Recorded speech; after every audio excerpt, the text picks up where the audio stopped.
60 senators agreed I had to die that morning. Men I had personally pardoned. Men I called friends. By the time the last blade found me, I understood something about Rome I'd learned too late. Trust was the most dangerous thing I ever spent. To understand how I ended up on that floor, you need to hear the whole story. Hi, I'm Robert, and today I'm going to tell you the story of Julius Caesar through his own eyes. I am told I was born in Rome in a year you would now call 100 BC, in a crowded, unglamorous quarter called the Suburra, not the palace later painters like to imagine for me. My mother, Aurelia, came from a solid family and raised me on more ambition than our household could really afford. The name Julius meant a great deal in the old stories of Rome and very little in anyone's pocket by the time I was born.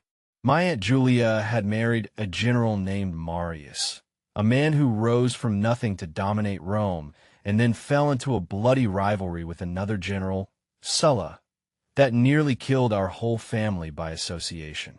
When Sulla won that war and began executing his enemies by list, I was young, married to a dead enemy's daughter, and stubborn enough to refuse Sulla's order to divorce her. Friends of my family begged for my life.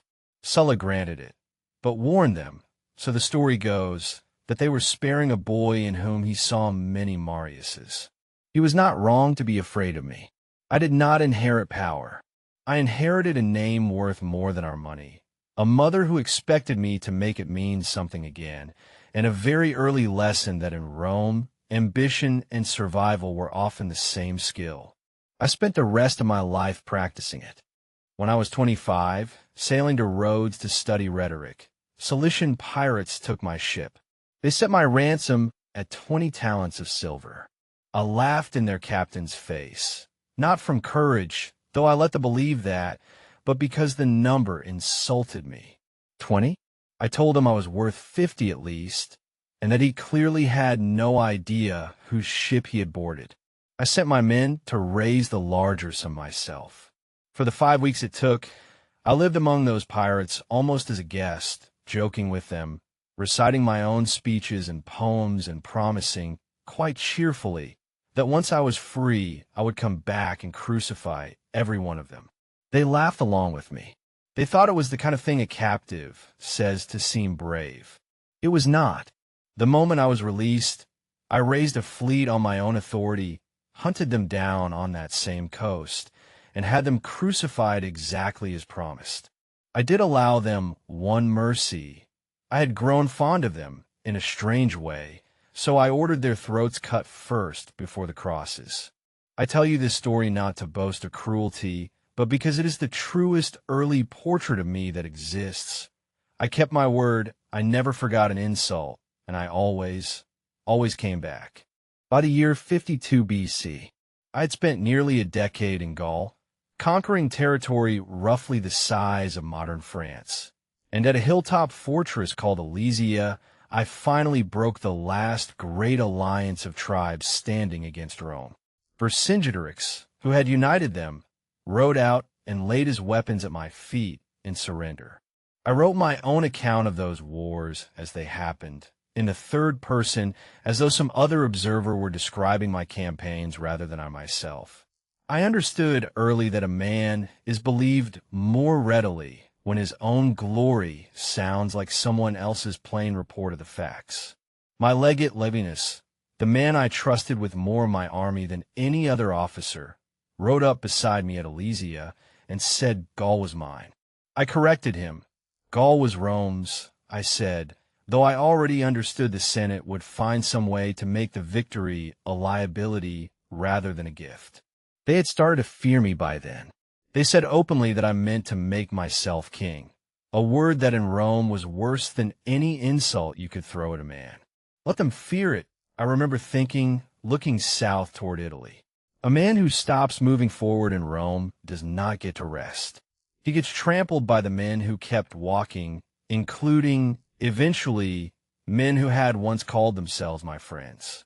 For years, an arrangement between myself, Pompey, and a wealthy man named Crassus had kept Rome's ambitions balanced among the three of us.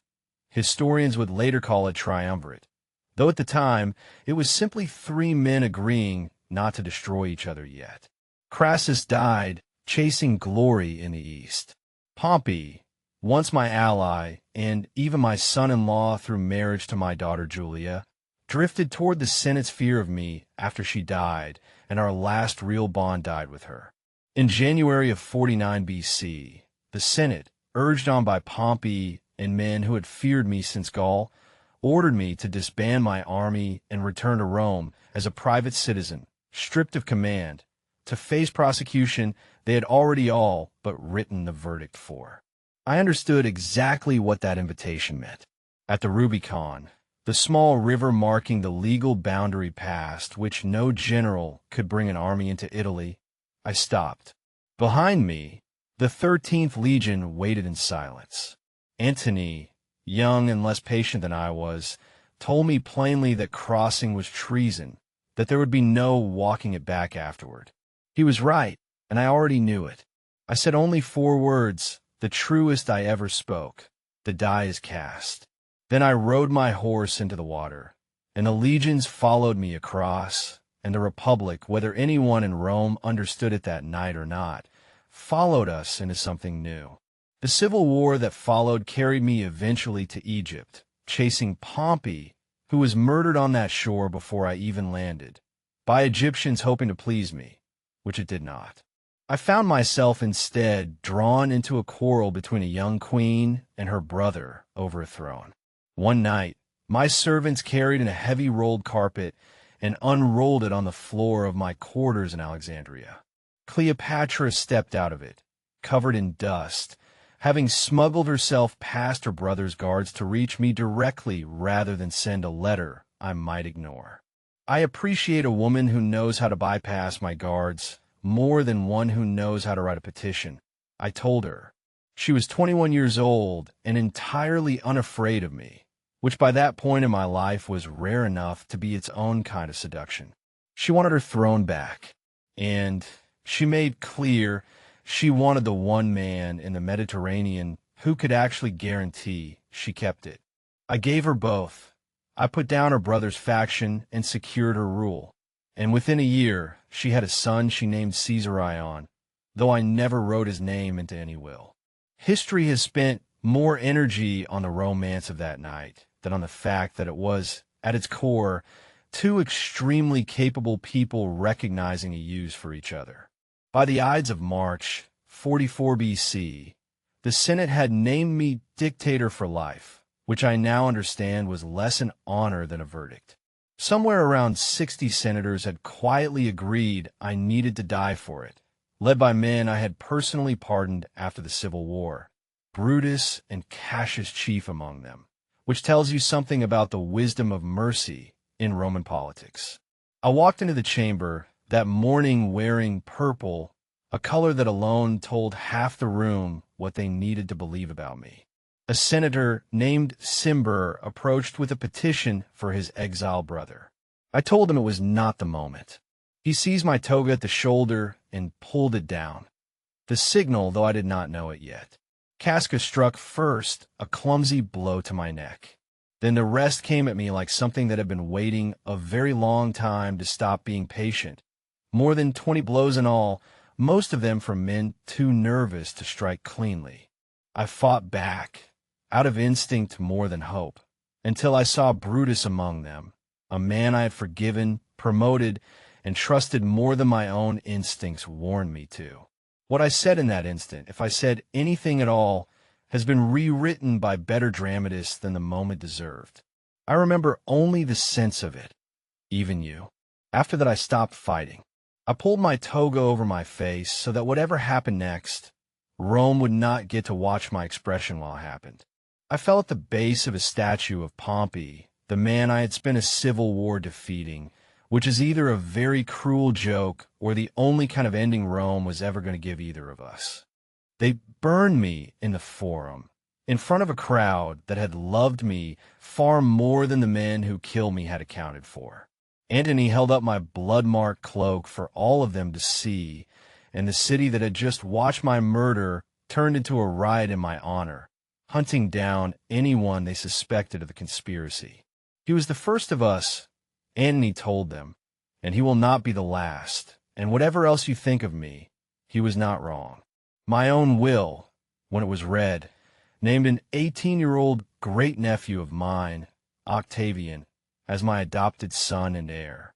The men who killed me to save the Republic from one man's power spent the next 13 years in a war that ended with that boy standing over all of them, ruling alone, under a new name, Augustus. They did not save the Republic. They handed it to someone younger and more patient than either of us. I was not the last man to cross a river he was told not to cross, or to mistake his own certainty for Rome's. I am only, I think, the one people still remember doing it first. I did not set out to end the Republic. I set out to stop being trampled. History decided, afterward, that those were the same thing. That was the story of Julius Caesar, in his own words. If you enjoyed this video, don't forget to leave a like and subscribe for more stories like this one. And let me know in the comments, which historical figure do you want to see next?